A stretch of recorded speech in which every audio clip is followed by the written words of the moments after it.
नमस्कार विद्यार्थी मित्रांनो, मी डॉक्टर SR शेळके। आज आपण ॲडव्हान्स अकाउंटचा शेवटचा चॅप्टर या ठिकाणी सुरू करणार आहोत। आपल्या अभ्यासक्रमामध्ये एकूण 5 चॅप्टर आहेत, परंतु विद्यापीठाने काही महिन्यापूर्वी निर्णय घेतलेला आहे आणि त्या निर्णयानुसार अभ्यासक्रमातला 5वा चॅप्टर त्यांनी अभ्यासक्रमातून वगळलेला आहे। म्हणून आपल्या अभ्यासक्रमामध्ये फक्त 4च चॅप्टर आहेत। त्यापैकी पहिले 3 चॅप्टर आपण संपवलेले आहेत, म्हणजे account of electricity company, departmental account, packages account असे 3 चॅप्टर आपण यापूर्वीच्या लेक्चरमध्ये संपवलेले आहेत। आज आपण अकाउंट ऑफ प्रोफेशन हा 4था चॅप्टर या ठिकाणी सुरू करणार आहोत। म्हणजे व्यावसायिक अकाउंट, व्यवसायाचे अकाउंट, पेशा ज्या ठिकाणी आहे अशा पेशा व्यवसायाचे अकाउंट या ठिकाणी आपल्याला अभ्यासायचं आहे।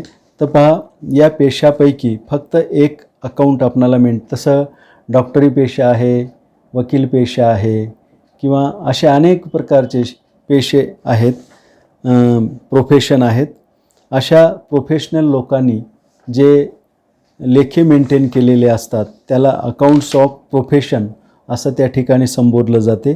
तर अशा विविध प्रोफेशनलनी जे मेंटेन केलेले लेखे आहेत त्या लेख्यापैकी फक्त सॉलिसिटरने मेंटेन केलेले लेखे या संबंधीचा आपणाला ह्या ठिकाणी विचार करावयाचा आहे।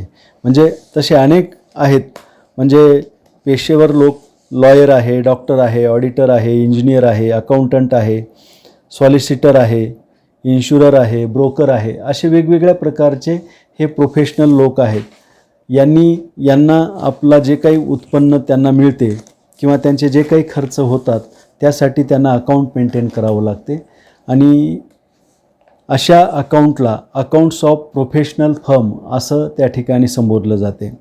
तर यापैकी आपणाला सॉलिसिटर अकाउंट फक्त एकच या ठिकाणी अभ्यासक्रमाला आहे, परंतु प्रोफेशनल अकाउंट म्हणजे काय ते पाहणं या ठिकाणी आवश्यक आहे। प्रोफेशन म्हणजे काय ते पहिल्यांदा आपण पाहू। The word profession is relating to the activities for earning livelihood which consist intellectual skill, manual skill. It is an association of person who's engaged in an occupation or vocation. The work or service of lawyer, doctor, auditor, engineer, architect, accountant, solicitor, insurer, broker, etc. Profession or vocation is the same meaning word. तर पहा, profession आणि vocation हे सारख्याच अर्थाचे शब्द आहेत। Profession म्हणजे व्यवसाय। हा व्यवसाय कशाच्या आधारावर केला जातो तर पहा, इंटेलेक्च्युअल स्किल म्हणजे बौद्धिक कौशल्ये आणि मॅन्युअल स्किल मानवी कौशल्याच्या आधारावर अशा प्रकारचे हे व्यवसाय केले जातात आणि ह्या व्यवसायापासून कुठलंही उत्पादन या ठिकाणी केलं जात नाही। तर हे सर्व लोक समाजातील लोकांना सेवा पुरवण्याचं काम त्या ठिकाणी करत असतात, म्हणून यांना प्रोफेशनल पर्सन असं संबोधलेलं आहे आणि हे लोक जो व्यवसाय करतात त्याला प्रोफेशन असं संबोधण्यात आलेलं आहे। म्हणजे थोडक्यात ट्रेडिंग आणि non trading concern. Trading concern म्हणजे जी संस्था नफा कमवण्याच्या उद्देशाने स्थापन झालेली आहे अशा संस्थेला ट्रेडिंग कन्सर्न असे म्हणतात, आणि जी संस्था नफा हा दुय्यम उद्देश आहे, लोकांना सेवा प्रदान करण्यासाठी स्थापन झालेली आहे, त्याला नॉन ट्रेडिंग कन्सर्न असे म्हणतात, अव्यापारी संस्था असे म्हणतात। तर आजचं जे अकाउंट आहे ते अव्यापारी संस्थेच्या प्रकारामध्ये येते। आतापर्यंत जे काही अकाउंट आपण शिकलेलं आहे ते सर्व व्यापारी संस्थेच्या प्रकारामध्ये येत होतं। तर पहा, the people who are playing a role of service provider and engaged in providing service to the society. These people are providing their service to the society as the duty and they are receiving remuneration in different ways for verifying to know the way of income. तर पहा, हे लोक समाजातील म्हणजे समाजाला त्या ठिकाणी सेवा पुरवण्यामध्ये एंगेज असतात किंवा समाजाला एक प्रकारची सेवा पुरवत असतात आणि त्यामुळे त्यांनी जी काही सेवा पुरवलेली आहे त्या सेवेची किंमत म्हणून त्यांना मानधन मिळत असते आणि ते मानधन म्हणजे त्यांचं उत्पन्न आहे। आलं लक्षात।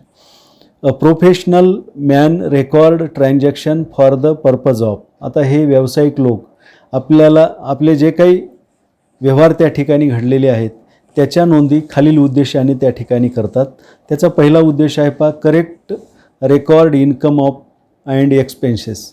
खर्च आणि उत्पन्नाची योग्य पद्धतीने त्या ठिकाणी नोंद होणं आवश्यक आहे किंवा अचूक नोंद झाली पाहिजे. Number 2, to know net professional income for the period. म्हणजे विशिष्ट कालावधीमध्ये त्यांना व्यावसायिक उत्पन्न किती मिळालेलं आहे ते कॅल्क्युलेट करण्यासाठी. Number 3, separate account should be maintained for the professional or private income and expenditure. तर त्या ठिकाणी अशा प्रकारचं उत्पन्न आणि खर्च किती झालेला आहे तो पाहण्यासाठी त्या ठिकाणी सेपरेट अकाउंट त्या ठिकाणी मेंटेन केलं जाते. There are 2 system of keeping accounting record. त्या ठिकाणी 2 प्रकारच्या पद्धती आहेत रेकॉर्ड मेंटेन करण्याच्या. त्यामध्ये पहिली पद्धत आहे कॅश सिस्टीम म्हणजे रोख पद्धती आणि दुसरी सिस्टीम आहे मर्कंटाईल अकाउंटिंग सिस्टीम व्यापारी लेखांकन पद्धती. अशा प्रकारच्या 2 पद्धती आहेत. Cash system is not sufficient for trading and manufacturing. ज्या ठिकाणी उत्पादनाचं आणि व्यापारी कार्य चालते अशा व्यवसायासाठी कॅश सिस्टीम ही अपुरी पडते किंवा त्या ठिकाणी पुरेशी नसते. It is suitable for professional men. म्हणजे कॅश सिस्टीम ही प्रोफेशनल लोकांसाठी सुटेबल अशी अकाउंटची पद्धती आहे. In profession credit transaction are usually small so it is not necessary mercantile accounting system. म्हणजे प्रोफेशनल क्षेत्रामध्ये फार कमी किमतीचे किंवा फार कमी आकड्याचे व्यवहार त्या ठिकाणी घडत असतात आणि त्यामुळे ही पद्धती प्रोफेशनलसाठीच म्हणजे योग्य आहे. व्यापारी लोकांसाठी ही पद्धती म्हणजे सुटेबल नाही. Professional is a member of profession or any person who earn their living from a specified professional activity. The term also describes the standard of education and training that prepare member of the profession. तर अशा पद्धतीने जे professional लोक आहेत त्यांनी maintain केलेले जे लेखे आहेत ते कशा पद्धतीने मेंटेन केले जातात ते आपल्याला या ठिकाणी अभ्यासायचं आहे. तर अकाउंट ऑफ डॉक्टर. तर doctor usually maintain a diary in which indicate the record about patient. म्हणजे डॉक्टर लोक काय करतात एक डायरी मेंटेन करतात आणि त्या डायरीमध्ये पेशंटचं नाव वगैरे लिहिलं जाते. त्याच्याकडून वसूल झालेली जी फीस आहे त्या फीसचा उल्लेख त्या ठिकाणी येतो. आलं लक्षात. अशा पद्धतीने वेगवेगळे जे प्रोफेशनल आहेत ते वेगवेगळ्या पद्धतीने आपले लेखे त्या ठिकाणी मेंटेन करीत असतात. Accounting system of professional. The professional person as discussed above have main source of income in the form of collection of fees against the service skill they provide.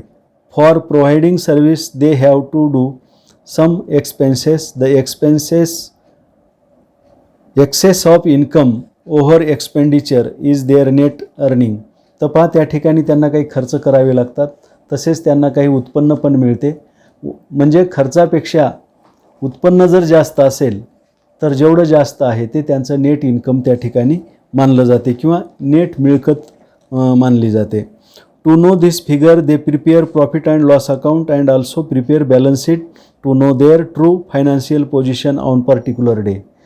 तर त्यांना नफा झाला की तोटा झाला हे जाणून घेण्यासाठी म्हणजे त्यांचं उत्पन्न किती आहे खर्च किती आहे त्याचबरोबर त्यांना त्या व्यवसायामध्ये लॉस झाला की प्रॉफिट झाला हे जाणून घेण्यासाठी ते प्रॉफिट अँड लॉस अकाउंट त्या ठिकाणी मेंटेन करतात आणि त्यांच्या व्यवसायाची आर्थिक स्थिती कशी आहे हे जाणून घेण्यासाठी बॅलन्स शीट त्या ठिकाणी तयार केलं जाते. When professional person prepare their book on actual income received and actual expenses incurred, this system is known as cash basis. This method is very simple. तर ते ज्या पद्धतीने आपले लेखे मेंटेन करतात त्याला कॅश सिस्टीम असं संबोधलं जाते आणि ही मेथड अतिशय साधी आहे. आणि another method is non as mercantile system of maintaining account. This method consider the actual income plus expenditure of the year, actual and outstanding. म्हणजे या ठिकाणी दोन्ही प्रकारचे खर्च असतात, ॲक्च्युअल आणि आउटस्टँडिंग, म्हणजे जे दिलेले खर्च आहेत आणि न दिलेले खर्च आहेत. आणि कॅश सिस्टीममध्ये तसं नाही, जे दिलेले खर्च आहेत आणि मिळालेलं उत्पन्न आहे याचीच त्या ठिकाणी नोंद त्या ठिकाणी केली जाते. पण मर्कंटाईल सिस्टीममध्ये दोन्ही प्रकारची नोंद त्या ठिकाणी केली जाते. This method reveal the true profit or income of the year. This method is showing the true picture of the financial position of the professional. Professional people prepare cash book for recording of household transaction and contra entry will be passed for transfer of amount from professional to household or household to professional. तर अशा पद्धतीने हे professional account या ठिकाणी maintain करतात.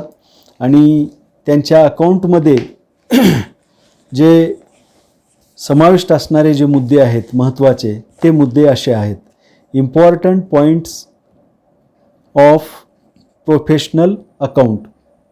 Number 1, all fees received during the year transfer to credit side of profit and loss account. तर पहा, चालू वर्षामध्ये जी काही फीसच्या रूपाने त्यांना उत्पन्न मिळालेलं आहे ते पूर्ण उत्पन्न प्रॉफिट अँड लॉस अकाउंटच्या क्रेडिट साईडला ट्रान्सफर केलं जाते. दुसरा मुद्दा आहे any fees received of previous year related to current year credited to profit and loss account. चालू मागील वर्षा त्यांना जे काही फीसच्या रूपाने उत्पन्न मिळालेलं आहे ते प्रॉफिट अँड लॉस अकाउंटला क्रेडिट केलं जाते. Any fees received in advance of coming year single effect on liability side of balance sheet. म्हणजे भविष्यातलं काही आपल्याला उत्पन्न मिळालेलं असेल तर त्याची नोंद फक्त लॅबिलिटी साईडला त्या ठिकाणी केली जाते. Number 4, any current year accrued fees. Number A credited to profit and loss account in full but 100% provision made debited to profit and loss account. Number C in balance sheet accrued fees received on asset side. Number D in balance sheet under the provision for accrued fees recorded on liability side.